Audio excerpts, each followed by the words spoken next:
లక్ష పాడి రైతు కుటుంబాల సంస్థ కరీంనగర్ డైరీ. కరీంనగర్ డైరీ పాలు మరియు పాల పదార్థాలు ఆర్డర్ చేసిన వెంటనే మీ ఇంటి వద్దకే కరీంనగర్ డైరీ యాప్ ని డౌన్లోడ్ చేసుకోండి. ఈ రోజు మనం సర్పంచ్ ఎన్నికల్లో భాగంగా మనం బోయినపల్లి మండలంలోని నీలోజ్పల్లిలో ఉన్నాం.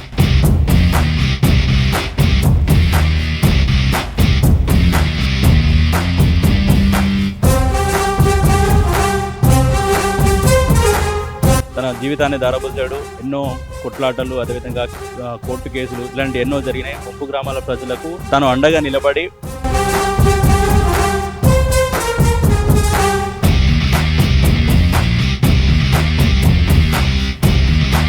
దాదాపు నాపై 23 కేసులు, నా సతీమణిపై కేసులు, 307 అటెంప్ట్ మర్డర్ కేసులు.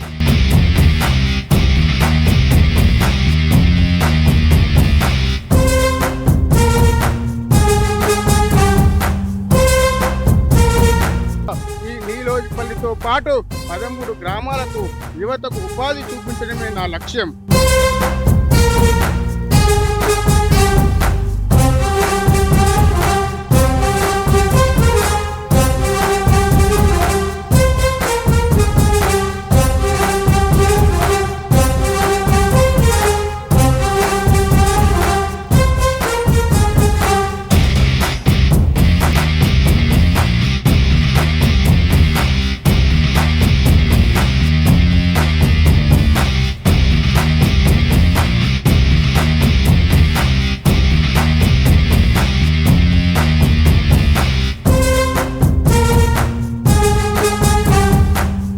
ఈరోజు మనం సర్పంచ్ ఎన్నికల్లో భాగంగా మనం బోయినపల్లి మండలంలోని నీలోజ్పల్లిలో ఉన్నాం.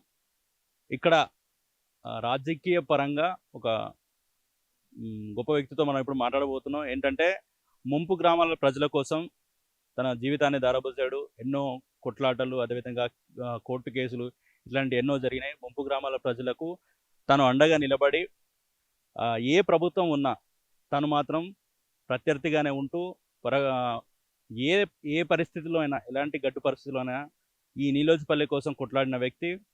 అదేవిధంగా ఆయన ఇప్పటి వరకు చేసిన రాజకీయాలలో ఎంత చేసినా కానీ ముందుగా గ్రామమే ఫస్ట్ అనుకుంటూ గ్రామ ప్రజల కోసం అన్ని రకాల సమస్యలు, ఎలాంటి సమస్యలు ఉన్నా పరిష్కరించాలనుకునేవాడు. అదేవిధంగా ఇప్పుడు ఆయన చేసినవి కూడా చాలా చాలా ఎక్కువ ఉన్నాయి. అవి కూడా కొన్ని మనం ఆయన అడగడం కాదు, గ్రామ ప్రజలను అడిగితే వాళ్ళే చెప్తున్నారు. అంటే హాస్పిటల్ విషయంలో కావచ్చు, లేకపోతే స్కూల్ విషయంలో కావచ్చు, కాలేజీల విషయంలో, పిల్లల ఫీజుల విషయంలో కావచ్చు, ఇలాంటి ఎన్నో మేము కూడా కలర చూసినవే అవి. ఇప్పుడు ఆయన ఏ రకంగా పోరాడాడు, ఎలా కేసులు పెట్టారు, దాని తర్వాత ఆయన ఇప్పుడు ప్రస్తుతానికి ఏం చేస్తున్నారు, ఇంకా ఇప్పుడు ప్రస్తుతానికి ఆయన ఇక్కడ వాళ్ళ సతీమణి పద్మ గారు ఇక్కడ మనకు సర్పంచ్ అభ్యర్థిగా నిలబడుతున్నారు. అయితే ఒకసారి రవీందర్ గారితో మాట్లాడదాం. ఏంటి పరిస్థితి, ఎలా ఉంది ఇక్కడ ఈరోజు సర్పంచ్ ఎన్నికల్లో భాగంగా మనం ఇక్కడికి వచ్చాం కాబట్టి తెలుసుకుందాం. సార్ నమస్తే. నమస్కారం అండి. సార్, ఇప్పుడు మీ గురించి ఊర్లో ఎవరు అడిగినా కానీ ముంపు గ్రామాల గురించి కొట్లాడిన వ్యక్తి, సమస్యల మీద అవగాహన ఉన్న వ్యక్తి, అదేవిధంగా ప్రతిపక్షమైన అధికార పక్షమైన ఏ పక్షంలో ఉన్నా మన బోయినపల్లి మండలంలో ఉన్న నీలోజ్పల్లి కోసమే ఎప్పుడు కొట్లాడుతుండు అంటున్నారు. అయితే ప్రధాన సమస్యలు ఏంటి ఇక్కడ? మీరు బోయినపల్లి మండలం నీలోజ్పల్లి గ్రామంతో పాటు సిరిసిల్ల జిల్లాలో 12 గ్రామాలు మిడ్మానేర్ డ్యాంలో మునిగిపోవడం జరిగింది. ఆనాడు కాంగ్రెస్ ప్రభుత్వంలో 2008లో అప్పుడు కల్వకుంట్ల చంద్రశేఖరరావు గారు ఎంపీ గారు ఉన్నప్పుడు ఈ సీమాంధ్ర నాయకులు ఈ మిడ్మానేర్ నిర్వాసితులకు న్యాయం చేయరు అని చెప్పి జూన్ 25, 26, 2008లో అఖిలపక్ష పార్టీ ఆధ్వర్యంలో పెద్ద ఎత్తున మహాధర్నా చేపట్టడం జరిగింది. ఆ మహాధర్నాలో ముఖ్య అతిథిగా అప్పుడు ఉన్న ఎంపీ కల్వకుంట్ల చంద్రశేఖరరావు వచ్చి మిడ్మానేర్ నిర్వాసితులు ఎంతో త్యాగం చేసిర్రు, మరి ఈ ప్రభుత్వం, ఈ సీమాంధ్ర ప్రభుత్వం నిర్వాసితులకు న్యాయం చేయదు, తెలంగాణ రాష్ట్రం ఏర్పడినట్టయితే ఈ నిర్వాసితుల బ్రతుకులు బాగుపడతాయి అని చెప్పి మాట్లాడడం జరిగింది. మరి 1200 మంది అమరవీరుల సాక్షిగా ఏర్పడిన తెలంగాణ తొలి ముఖ్యమంత్రి కల్వకుంట్ల చంద్రశేఖరరావు జూన్ 18, 2015 వేమరాలకు వచ్చిండు. అప్పుడు వచ్చి ఏం చెప్పిండు, నా పెళ్లి ఇక్కడ అయింది, ఆనాడు నిర్వాసితుల పక్షాన్ని నేనే కొట్లాడినా, నిర్వాసితులకు ఎంత ఇచ్చినా తక్కువే, వారి త్యాగాల సమాధుల పునాదులమైన ఈ ప్రాజెక్టు నిర్మిస్తున్నాం, తెలంగాణ రాష్ట్రానికే గుండెకాయ లాంటిది మిడ్మానేరు, ఈ మిడ్మానేర్ ద్వారా రంగనాయక్ సాగరు, మల్లన్న సాగరు, అన్నపూర్ణ రిజర్వాయర్ ద్వారా నీటి పోతున్నాయి, తెలంగాణ రాష్ట్రానికి గుండెకాయ లాంటిది, మీకు ఎంత ఇచ్చినా తక్కువే, సీఎం ప్రత్యేక నిధి నుండి 5 లక్షలు మంజూరు చేస్తుందని చెప్పి హామీ ఇచ్చడం జరిగింది. అప్పుడు ఇచ్చిన హామీ మేరకు ఎన్నో ఉద్యమాలు చేశాం. ఎందుకంటే నిర్వాసితులకు మరి ఆనాడు 2013 భూసేకరణ యాక్ట్ ప్రకారం ప్రతి నిర్వాసితునికి 75,000 రూపాయలు వచ్చేది ఉండే మునిగిపోయిన నిర్వాసితునికి. కానీ ఈ 75,000 రూపాయలు సరిపోవని చెప్పి 2013లో కొత్త భూసేకరణ యాక్ట్ తీసుకురావడం జరిగింది. మరి ప్రతి కుటుంబానికి 5 లక్షల రూపాయలు ఇస్తానని హామీ ఇవ్వడం జరిగింది మన తొలి ముఖ్యమంత్రి మన కేసీఆర్ గారు. దాని తర్వాత రుద్రవరంలో 5,04,000 ఇవ్విన ఆమరణ నిరాహార దీక్ష చేశాం. ఈ 13 గ్రామాల ప్రజలం. మరి 13 గ్రామాల ప్రజలు ఆమరణ నిరాహార దీక్ష చేస్తే 3,000 మంది పోలీసులతో అరెస్ట్ చేసి మన హాస్పిటల్లో అడ్మిట్ చేయడం జరిగింది. దాని తర్వాత పెద్ద ఎత్తున వంట వార్పు చేయడం జరిగింది. ఆ వంట వార్పు కార్యక్రమానికి ఈనాడు ముఖ్యమంత్రిగా ఉన్న రేవంత్ రెడ్డి గారు ఆనాడు వంట వార్పుకు వచ్చి మాకు సంఘీభావం తెలిపి దాదాపు 5 కిలోమీటర్ల పాదయాత్ర చేశారు.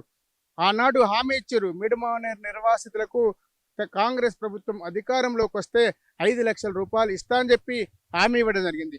ఆ ధర్నా కార్యక్రమంలో ఇప్పుడున్న చొప్పదండి ఎమ్మెల్యే మేడ్పల్లి సత్యమన్న గారు, ఇప్పుడు వేములాడ ఎమ్మెల్యే ఆది సీనన్న గారు, కవ్వంపల్లి సత్యనారాయణ మానకుంట్ర ఎమ్మెల్యే గారు, మరి ఇప్పుడున్న జిల్లా అధ్యక్షులు సంగీతం శ్రీనివాస్ గారు, మరి జీవన్ రెడ్డి గారు, శ్రీధర్ బాబు గారు, ప్రముఖ నాయకులు అందరూ పాల్గొని హామీ ఇచ్చారు.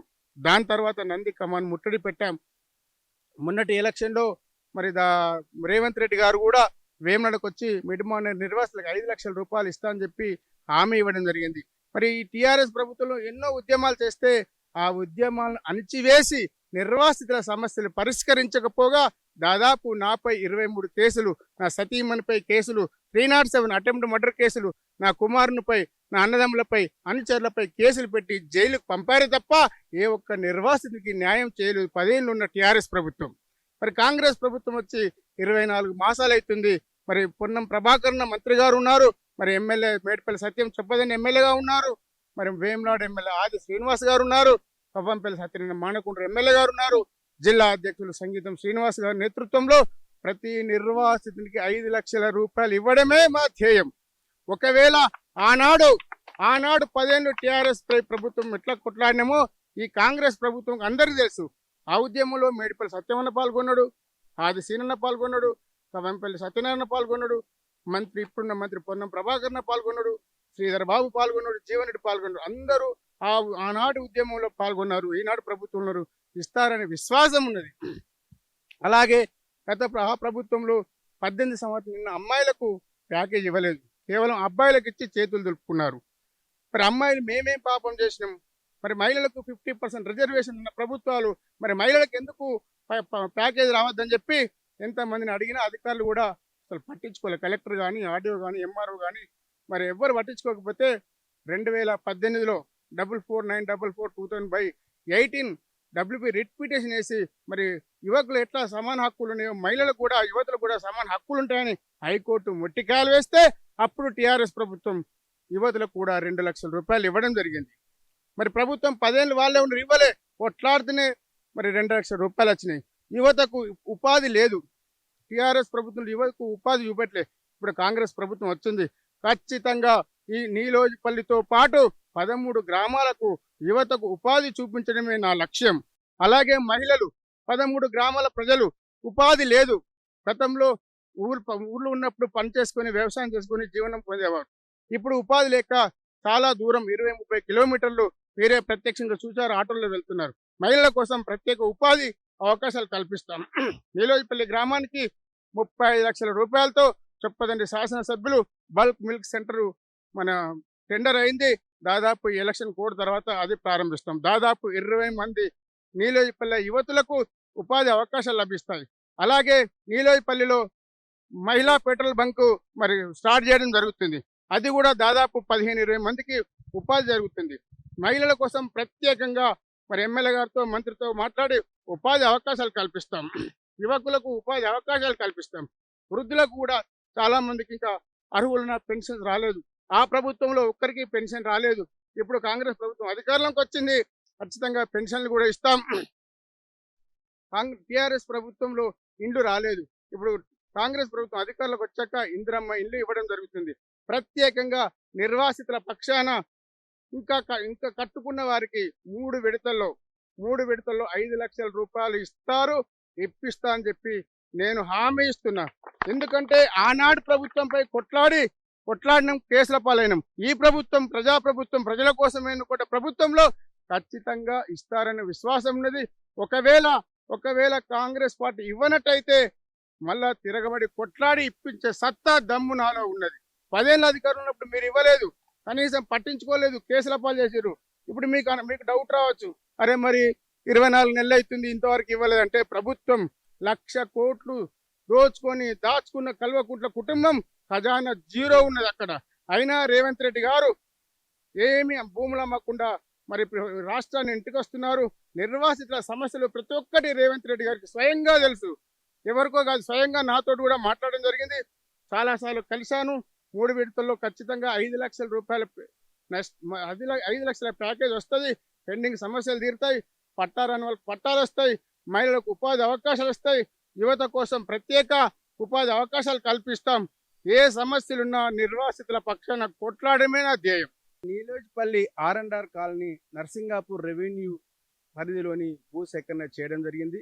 ఆ భూసేకరణ చేసిన తర్వాత లేఅవుట్ చేసి ఇవన్నీ ఇండ్లు కట్టుకోవడానికి మరి ఒక వ్యక్తి కలిస్తే అది నర్సింగాపూర్ శివూర్లో ఉన్నది, మీ ఊర్లో నర్సింగాపూర్లో విలీనం చేస్తాం అని చెప్పగానే నీలోపల్లి మొట్టమొదటిగా ఒక ఆవులబాలుడు అనే వ్యక్తి నర్సింగాపూర్ గ్రామ పంచాయతీలో ఇంటి పర్మిషన్ తీసుకున్నాడు.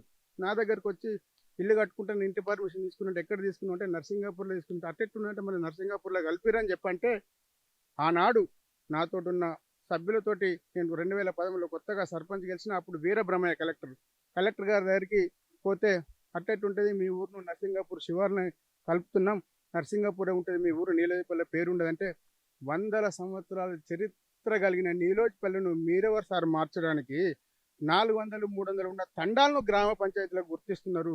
మరి మా ఊరు సర్వం త్యాగం చేసినాం.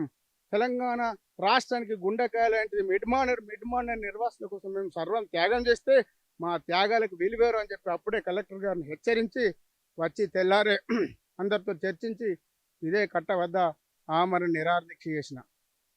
1 రోజు 2 రోజుల తర్వాత అప్పుడున్న ఎంపీ పొన్నం ప్రభాకర్ గారు ఫోన్ చేసి, మిత్రమా నువ్వు ఆమరణ నిరాదీక్ష విరమించు, నీ ఊరికి న్యాయం చేస్తా అంటే మీరు ఫోన్లో మాట్లాడితే కాదు అధికారికంగా వచ్చి మాకు స్పష్టమైన లిఖితపూర్వకంగా హామీ ఇస్తే ఆమరణ నిరాదీక్ష చేస్తా అంటే అప్పుడున్న జేసీ సర్ఫరాజ్ అహ్మద్ గారిని, ఎస్డిసి శంకర్ కుమార్ గారిని పంపి లిఖితపూర్వకంగా ప్రత్యేక గ్రామ పంచాయతీగా గుర్తిస్తా అని చెప్పి హామీ ఇచ్చి 15 రోజుల్లో గెజిట్ నోటిఫికేషన్ చేసి 15 నెలల రోజుల్లో గ్రామ పంచాయతీ డిక్లేర్ చేశారు. అది నా మొట్టమొదటి ఘనత. టిఆర్ఎస్ ప్రభుత్వంలో 50 లక్షల రూపాయలు కమిటీ హాల్ ఏ ముంపు గ్రామాలు లేదు. నీతూ కుమారి ప్రసాద్ మేడం గారు సర్పంచ్ గారు నా మాట వినండి, మరి చిన్న కమిటీ హాల్ అయితే ఇబ్బంది అవుతుంది, 50 లక్షలతో పెద్ద కమిటీ హాల్ కట్టుకున్నట్టయితే మీకు ఫంక్షన్లకు దానికి ఉంటుంది. 50 లక్షలతో కమిటీ హాల్ నిర్మించిన, 50 లక్షలతో వాటర్ ట్యాంకు నిర్మించడం. ఒక వాటర్ ట్యాంకు పైకి 1, 2, 3 వార్డులకు నీళ్లు సప్లై అవుతలేవంటే మళ్ళీ ఇక్కడ ఒక ట్యాంకు నిర్మించడం జరిగింది. 50 లక్షలతో స్కూల్ బిల్డింగ్ నిర్మించడం జరిగింది. 10 సంవత్సరాలు టీఆర్ఎస్ పార్టీ అధికారం ఉన్నప్పుడు శ్మశాన వాటికకు పోదేమన్నా చనిపోతే కాలేదేమంటే మొక్కలు ముట్టు దిగబడుతుండే. కనీసం శ్మశాన వాటిక రోడ్డు పోయని దౌర్భాగ్య పరిస్థితులు అప్పుడుండే. కాంగ్రెస్ ప్రభుత్వం వచ్చాక మొట్టమొదటిగా 10 లక్షల రూపాయలతోటి సీసీ రోడ్డు నిర్మించడం జరిగింది. మళ్ళీ అలాగే కాంగ్రెస్ ప్రభుత్వం వచ్చిన వెంటనే 35 లక్షలతో మిల్క్ సెంటర్ ఏర్పాటు చేయడం జరిగింది. ఇంకా చాలా ఉన్నాయి మంత్రి గారి దృష్టిలో. మంత్రి గారికి సీఎం ఎమ్మెల్యేకు నీలోజపల్లి అంటే ఒక ప్రత్యేకమైన అభిమానం. ఎందుకంటే నిర్వాసితుల పక్షాన కొట్లాడినాం, మేమిద్దరం కేసుల పాలైనాం. ఈ ఊరికి న్యాయం చేయాలి, ఈ నీలోజపల్లితో పాటు 13 గ్రామాలకు ఉపాధి అవకాశాలు కల్పించాలని చెప్పడం జరిగింది. మరి మంత్రి సీతక్కని కూడా నేను కొన్ని విషయాలు చెప్పదనుకుని చెప్తున్నాను. మంత్రి సీతక్కని కలిస్తే సీతక్క ఏమన్నదంటే, రవి నీలోజపల్లికు మహిళా పెట్రోల్ బంకు మంజూరు చేద్దాం, ఎలక్షన్ల కోడ్ తర్వాత ఖచ్చితంగా మహిళా పెట్రోల్ బంకు కూడా మంజూరు చేస్తాను, మహిళలకు ప్రత్యేకంగా మహిళలకు యువతకు ఉపాధి అవకాశాలు కల్పిస్తాం. 10 సంవత్సరాల్లో ఈ నిర్వాసిత గ్రామంలో ఏ ఒక్కరికి రేషన్ కార్డు రాలే. కాంగ్రెస్ గవర్నమెంట్ వచ్చినాక దాదాపు 160 రేషన్ కార్డులు వచ్చినాయి, దాదాపు 30-40 ఇందిరమ్మ ఇండ్లు వచ్చినాయి. కట్టుకున్న వారికి 5 లక్షల రూపాయలు ఇప్పిస్తాం. అన్ని సమస్యలు మరి కాంగ్రెస్ ప్రభుత్వం అధికారంలో ఉన్నది. అధికారం లేనప్పుడు కొట్లాడినాం, ఇప్పించినాం. అధికారం ఉన్నది ఖచ్చితంగా ఎమ్మెల్యే గారి దృష్టికి మంత్రి గారి దృష్టికి తీసుకుపోయి ఈ 3 సంవత్సరాల్లో నేను స్పష్టమైన హామీ నీలోజపల్లి గ్రామ ప్రజలకు ఇస్తున్నాను. 3 సంవత్సరాలు తెలంగాణ రాష్ట్రంలో గంగిదేవిపల్లికి ఎట్లా పేరు వచ్చిందో నీలోజపల్లికి ఆ విధంగా పేరు తీసుకొస్తానని చెప్పి మీకు మాట ఇస్తున్నాను. ఈ నా మాట నెరవేర్చేదాకా నేను నిద్రపోను. ఖచ్చితంగా మీరు నా వెంట ఉండండి. నన్ను నా సతీమణి సర్పంచ్గా గెలిపియండి. 3 సంవత్సరాల్లో రాష్ట్రంలో కాదు దేశంలో నరేంద్ర మోడీతో ప్రధానమంత్రి నరేంద్ర మోడీతో అవార్డు తీసుకునే విధంగా నేను ప్రయత్నాలు చేస్తానని చెప్పి హామీ ఇస్తున్నాను. మీ పేరు? మా పేరు అంజలి. మేము ఇప్పుడు మిడ్మానేరు గురైన గ్రామం ఇది నిలోజిపల్లి. ఈ ముంపు గ్రామాలకు సంబంధించిన 14 గ్రామాలకు పూస రవీందర్ అన్న వెన్నుముకలాగా నిలబడి అందరి కొరకు కొట్లాడి ఆడపిల్లల పక్షాన కొట్లాడి మరి గత ప్రభుత్వం ఏం పట్టించుకోకుండా కానీ ఈయన నిలబడి ఆడపిల్లల విషయంలోనైతే తప్పనిసరిగా ముందడిగేసి అందరి కొరకు అందరి పక్షాన నిలబడి ఏంటిది వంట వార్పు కానీ పాదయాత్ర కానీ మహాధర్ణ అన్ని ప్రతిదీ చేసి ముందంటూ ఉండి ప్రజల కొరకు పాటుపడ్డ వ్యక్తి. ఈయన గెలవడం వల్ల ఊరికి న్యాయం జరుగుతుంది. అందరూ కత్తెర గుర్తుకు వేసి గెలిపించాలని భారీ మెజారిటీతో గెలిపించాలని కోరుకుంటున్నాను. ఈయన చేసిన పనులు ఎన్నో ఉన్నాయి, ఒకటే కాదు. ఇప్పుడు ప్రాథమిక పాఠశాల కానీ అంగన్వాడీ కానీ ఏంటిది బతుకమ్మ తెప్ప కానీ కమ్యూనిటీ హాల్ కానీ బాల వికాస కానీ మహిళలకు సంబంధించిన ఏవైనా కానీ ప్రతిదీ ఈయన ఆధ్వర్యంలో అన్ని జరిగినాయి. అన్ని ఇలాంటి పనులు ఇంకెన్నో చేయగలుగుతాడు. ఆయన నుండి అయితే ఖచ్చితంగా ఆయన చేసే వ్యక్తి కాబట్టి ఆయన తరఫున నేను ప్రజల్లో ఒక్కదానిగా గెలిపించుకుంటాం, భారీ మెజారిటీతో గెలిపించుకుంటామని అనుకుంటున్నాను. కత్తెర గుర్తుకి మన ఊరు. ఎట్లున్నది ఇక్కడ పరిస్థితి? కూస పద్మా రవీంద్ర గారు ఎట్లుంది? గెలుస్తారా? గెలుస్తారు పక్క. ఏం చేసి భారీ మెజారిటీ తోటి కూసరవన గెలవబోతుంది. మంచి పనులు చేసాడు. ప్రతి ఒక్కటి ఊరుకు సమస్య ఏ సమస్య ఉన్నా పరిష్కరించండు. గుళ్ళు కానీ బళ్ళు కానీ బతుకమ్మ తెట్ట కానీ కమిటీ అది కానీ సర్వం మొత్తం చేసిండు. ఏ గుర్తు? కత్తెర గుర్తు. కత్తెర గుర్తుకు ఓటేసి గెలిపించుకుంటారా? పక్క. అంతేనా? అది సింహం, అది టైగర్. ముందుకు దూసుకెళ్తుంది, అది వెనకకైతే సవాల్ ఉండదు. ఈ కలిబిల్లి మోటార్ మాట్లాడు అది లేదా ముచ్చర చెంచగలనుడు వాళ్ళు చెంచగల మమ్మల్ని చెంచగల అంటే ఎత్తుంటది. ఇన్ని రోజులు 10 ఏళ్ళు టీఆర్ఎస్ పరిపాలన చేసి ఏ ఒక్క ఆమెను తెచ్చినావు? ఒక్కటని నెరవేర్చినవా? ఏదన్నా ఆ 10 ఏళ్ళలో ఏదన్నా ఒకటి చేసి ఇది చేసినా నిరూపించు. నా ఎట్లున్నది ఇక్కడ హవా ఏంటి? పద్మనాభంలో రవీందర్ అన్న గెలిపించుకుంటారా? ఎట్లున్నది? ఖచ్చితంగా గెలిపించుకుంటాం. ఎందుకంటే గత 10 ఏళ్ళ నుంచి బీఆర్ఎస్ ప్రభుత్వం ఉంది. అప్పుడు ఎన్నో పోరాటాలు చేసిండు, 23 కేసులు పెట్టిర్రు. అయినా ఎదుర్కొని ఎన్నో సమస్యలు ఎదుర్కొని ఆడపిల్లలకు మగపిల్లలకు అందరికీ మాకు 2 లక్షల ప్యాకేజ్ ఇప్పించిండు. మా ఇంట్లోనే నలుగురు ఉంటే మా అక్కయ్యలకు 5గురం ఉంటే మేము 5గురికి 4గురికి 2 లక్షల ప్యాకేజ్తో పాటు 8 లక్షలు మాకు ఇప్పించిండు. మాకు సొంతంగా అంతకుముందు కొట్లాడిండు. 5 లక్షల 40 ఇప్పిస్తానన్నాడు, ఇప్పిస్తాడు. అది కూడా ఇప్పుడు డబల్ బెడ్రూమ్ కూడా వచ్చినాయి. ఇప్పుడు గత ప్రభుత్వంలో ఉన్నప్పుడు ఒక్క ఇల్లు కట్టుకుని కూడా అవకాశం ఇవ్వలేరు వాళ్ళు. ఏమన్నానంటే మేము ఎదుర్కొన్న మీ యువత మీద కూడా మా మీద కూడా కేసుల పాలు చేసిర్రు. మా మీద మా తమ్ముని మీద చేసిర్రు, మా మీద ఏమన్నా పోస్ట్ చేసినా ఏం చేసినా కానీ ప్రతి ఒక్క కేసు రోడ్డు పైన బండి వేసుకుని వెళ్ళినా స్పీడ్ పోతుందని చెప్పి కేసు పెట్టుడు, అది చేసి నేను ఎక్కడ కూర్చున్నా అక్కడికి పోలీసులను రప్పించుడు, మనసున పట్టకుండా విపరీతంగా టార్చర్ చేసి దొరల పాలన. ఆ దొరల పాలన అణచివేసి ఇప్పుడు ప్రభుత్వం వచ్చింది, కాంగ్రెస్ ప్రభుత్వం వచ్చింది. ఖచ్చితంగా అప్పుడే ప్రభుత్వం లేనప్పుడే ఎన్నో ఎదుర్కొని ఎన్నో చేసి సమస్యలు బతుకమ్మ తెప్ప కట్టించిండు, వాటర్ ఫండ్ తెప్పించిండు. బాల వికాస్ 10 రూపాయలు 15 రూపాయల వాటర్ క్యాన్ ఉంటే ఇప్పుడు 3 రూపాయలకు చక్కగా వెళ్ళి తీసుకునేటట్టు 3 రూపాయల వాటర్ క్యాన్ తీసుకొచ్చి పెట్టిండు మాకు, ఎక్కడికి వెళ్ళకుండా. కమిటీ హాల్ కట్టించిండు. ప్రతి ఒక్కటి స్కూల్ కానీ ఇప్పుడు అటు శ్మశాన వాటికలకు వెళ్దామంటే తొవ్వ లేకుండా మాకు అటు బురద మొత్తం ఇట్లా మోకాల మాటి నిల్చుండే. ఇప్పుడు దర్జా కార్తో పాటు మంచిగా వెళ్ళనీకి బరాబర్ సిమెంట్ రోడ్లు గిట్ట అన్ని ఓపించిండు. ఖచ్చితంగా గెలిపించుకుంటాం. ఇప్పుడు ప్రభుత్వం ఇంకా 3 ఏళ్ళు ఉన్నది, ఎన్నో ఇంకా మంచి పనులు చేస్తారు. కూస పద్మ రవీందర్ గారిని కత్తెర గుర్తుకు ఓటు వేయించుకొని ఖచ్చితంగా గెలిపించుకుంటాం, గెలిచి తీరుతాం, భారీ మెజారిటీతో గెలిపించుకుంటాం. అనుముల రాజేశ్వర్. మా ఊరుకు బాగా చరిత్ర ఉంది. అంకాపూరు అప్పుడు సుమిత్ర డావ్రా కలెక్టర్ ఉన్నప్పుడు అంకాపూర్ అని అంటే అంకాపూర్కి ఎందుకు పోతావు, మన జిల్లాలో నిలోజిపల్లె ఉన్నది అని అప్పుడు కూరగాయలకు ఈ నిలోజిపల్లెనే బాగా ఫేమస్. ఇప్పుడు వాళ్ళకు దొరలకు కేశవరావు చేయబట్టే వాళ్ళు ఈడ కుదురుపాకల స్వాతంత్ర సమరయోధుడు కేశవరావు చేయబట్టే కేసీఆర్ కు వచ్చింది, రవీందర్ రావుకి వచ్చింది. వాళ్ళ పేరు చెప్పుకొని ఇప్పుడు దొరల పాలన మా మీద 18 మంది మీద 23 కేసులు అట్లా రోజు టార్చరే. ఇప్పుడు అక్కడ రాష్ట్రంలో దొరల పాలన పడిపోయింది. గీడే వాడు వీక్తాడు. మెజార్టీ కొరకు గెలుచుడు పక్క కానీ మెజార్టీ చూపించాలి మేము. పక్కా గెలిపించుకుంటారా ఆయన? గెలిపించుకున్నాడే మెజార్టీ. ఉమ్, మెజార్టీ గెలిపించుకున్నాడే. ఎవరు నిలోజిపల్లి ఇప్పుడు ఈ కూస పద్మమ్మ రవీందర్ తెలుసు కదా మీకు? ఎట్లాంటి వాళ్ళు? మంచి వాళ్ళు. అలా గుర్తేంటిది? కత్తెర ఓటు ఎత్తారా? వేస్తాం పక్కానా? పక్క. ఆయన ఇదివరకు బాగానే పోరాడినట్టుగా, నిజమేనా? నిజమే.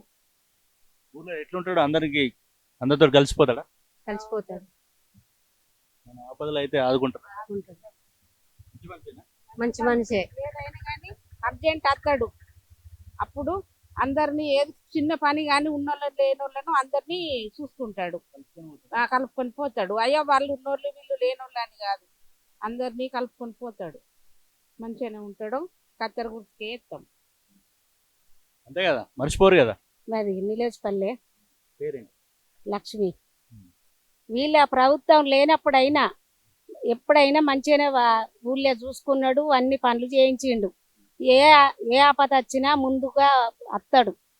ఇప్పుడు కత్తెర గుర్తుకు నిలబడ్డాడు. అందరం వెయ్యాలి మంచి పనులు. ఏదానికైనా వాళ్ళ ప్రభుత్వం లేకున్నా గానీ ముందుకు వచ్చి చేసిండు. ఇప్పుడైనా మనం నిలబెట్టుకుంటేనే అనుకున్న పనులు మొత్తం చేస్తాడు. సర్పంచ్ గెలిపించుకుంటారా మరి పద్మమ్మ? గెలిపించుకుంటాం పక్క. 10 ఏళ్ల నుంచి మేము రెవెన్యూ చూస్తున్నాం కాబట్టి యేసుడే ఇక. మనిషి మంచోడే. మంచోడే. పద్మమ్మ చేస్తుంటది. పద్మ కూడా మంచిదే. మాకు ఇంతకుముందు ఇల్లు పోయినప్పుడు కూడా మంచినే అది చేసినాడు, పోరాడినాడు. చేసిండు, పోరాడిండు కానీ గెలవనిత్తలేరు కదా అట్లా. మరి మీరు అందరు చెప్పి గెలిపియాలి. ఇక చెప్తున్నాం కదా. అన్న ఏం పేరు? మహేంద్ర. ఏ ఊరు? నిలోజిపల్లి. ఏంది ఎటు పోతున్నావు? కత్తెర లేబర్ని ఎక్కించుకో. ఎట్టున్నా ఇక్కడ ఎవరికి వెళ్తారు అనిపిస్తుంది? అవన్నీ రావాలని అనుకో.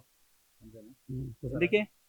ఎందుకంటే టీఆర్ఎస్ ప్రభుత్వంలో కూడా ఎదిరించుకుంటూ వచ్చిండు. ఇది కూడా ఒకటి ఇళ్ళ పనులు ఆగినాయి. ఇది ఒకసారి గెలిస్తేనే ఇక ఏదో పనులు అవుతాయని పని చేసి పెడతానని పక్క పని చేస్తాడు. పక్కన గెలిపించుకోండినా? గెలిపించుకోండి. ఏం గుర్తేయాలి అది? కత్తెర గుర్తు పెట్టుకున్నావు. ఏసుడేనా? యేసుడే.